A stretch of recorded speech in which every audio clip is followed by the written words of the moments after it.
In this video, I'm going to give you the full in-depth guide on how to use Canvas. Now, the first thing you need to know is you actually need to go into Google and just type in Canvas student like so. When you type in Canvas student login, you can actually see we can simply click on infrastructure, which is basically the website that Canvas operates on. And once you're on this, you simply want to log in. This is how you can access your Canvas, whether it be for a student, a teacher, or whatever reason you're trying to access it for. And once you've actually claimed your Canvas account or created one through your school or program, whatever you're using it for, we brought to a dashboard that might look something like this. Now, it's not going to look the exact same as mine just because mine is a student dashboard acclimated to the school that I am currently at.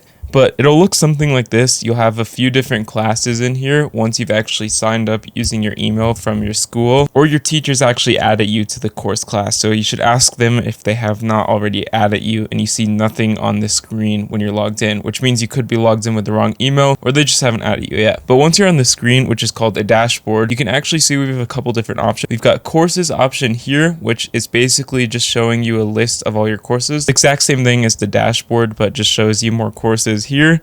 Calendar, which is basically a built-in calendar where you can actually add events or view different due date assignments for different classes. You can see right here I have it sorted by this one class only, but you can actually uncheck it right here if you want to not see those assignments for that class and just see the assignments for another class like so. And if you want to go in more in depth for the calendar, you can click on week and actually see the different times and different days assignments are due. And even agenda, which is basically just a list, a chronological list of events and dates that are due on your Canvas calendar for certain courses. And they'll just all be right here. It's not just one course in particular. And the next thing is actually called inbox, which is basically your email. Now, when it comes to inbox, you cannot send emails elsewhere, like outside of your school. Like if I wanted to send an email to my Gmail email account, not the one associated with my school, I could not do that. It's very limited to the amount of people that are in your school. If we click on compose a new message up here, you can actually see you can choose a different course that you want to send it to. Let's just say I want to change it to this course right here. Just send a message to this course. You can actually choose the names and it will list you only the names that are actually in this course right here, as well as only the students that are in this course right here if you want to send an email. So you cannot send an email to elsewhere if you selected a course. You can see if I tried to search something, nothing will come up when I tried to type in a random email or random name. You cannot do that through Canvas. You can only send to the people that are actually like in the system in a way, that are on like the Canvas dashboard and etc. And once you do that, you can just write the normal email like this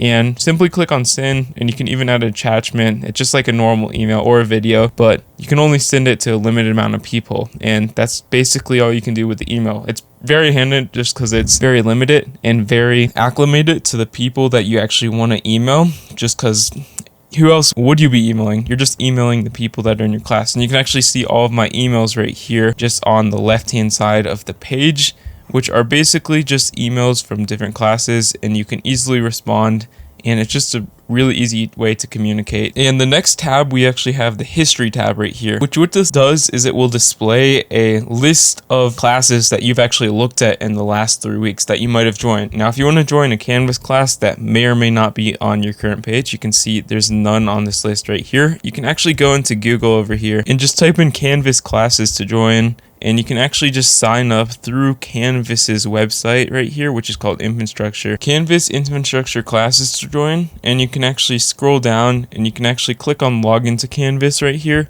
And you can actually, when you log in right here, you can see in the top right hand corner, after you log in, there will be a browse courses option, which you can actually join any of these courses in addition to the ones that you're currently in, and they'll basically just show up on your history right there if you do want to join them or not. But once you've done that, you can actually go into the search option, which is basically just a Google search thing for the entire Canvas, including the assignments, classes, and just other things in general that are on Canvas, whether it be emails or etc. Like if I wanted to type in property, which is an assignment that I am actually doing in one of my classes, you can actually see it'll show you all of the words that have assignments associated with that word right here, and it'll even show you multiple pages. It's just a really easy and quick way to find things if you're looking for a certain assignment or certain term in specific. And when it comes to the help option, it's basically just help and support. You can basically report problems, get Canvas hotline, and just see other notes in general on this page right here. Now, basically what it is it just help. Typically, you don't need that. I've never used that, to be honest, but it's another nice resource to have. And if we want to go into our dashboard again and just look at our individual classes, you can see on the right-hand side of the screen, we have all these classes that you can actually view the due dates for. But if you want to click on one of these classes right here, for example, you can actually go in and see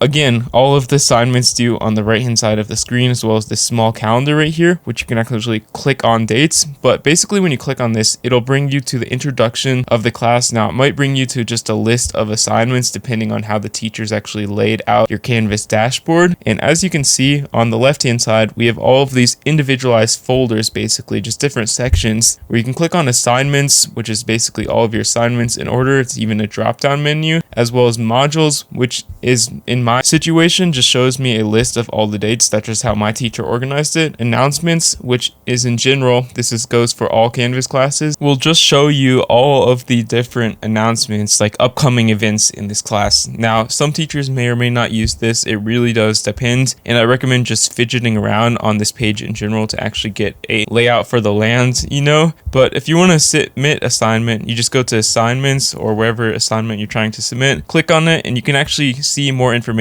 for each assignment when you actually click on it, like so. And you can also see your grades when you scroll down here, what you got right and incorrect. Like here, I just got a bunch right and I got a few wrong as well. But if you want to submit assignment, once you are on the assignment you want to submit, you just click on this big yellow button up here. It's called submit assignment, and you can drag, upload, or even write a text entry for your file depending on how the submission needs to be made, and leave a comment and simply click on submit. And that's all you do to submit assignments on Canvas. And if you want to view your grade, you simply go on to the grades page right here, and you can actually view all of your scores, and you can even click on it to change the score to visualize what score you could get. Let's just say I got a 50 on this. You can see what your grade would be if you were to get that score. So it's just like a way to motivate and just have an idea for something that you want to aim when it comes to getting scores on Canvas, like so. And you can see in the top right hand corner, it will display this score right here, and you can click on revert if you want to see your actual score for the class, etc. And at the bottom, it'll just show you all of the different categories that points fall into, what adds to your final grade in general. You can also see this by filtering it in different sections, different grades right here. You can actually click on apply to see your grade for different classes, like so. And yeah, it's pretty dang easy to use. Another handy feature is we can actually get the Canvas app. It is really convenient and easy to use and functions just like the website. You can get it on your iPhone and Android, and when you open it, you'll be brought to this page right here where you simply want to either log in with your QR code, or you can just find your school by clicking on this button here. And once you're logged in, you can see it basically functions the exact same way as the internet version does, except it's just on your phone. So it's a lot more convenient to respond to emails, just view your calendar, upcoming assignments, and just all of that, but just at your fingertips. So yeah, I highly recommend getting it, and yeah, just great.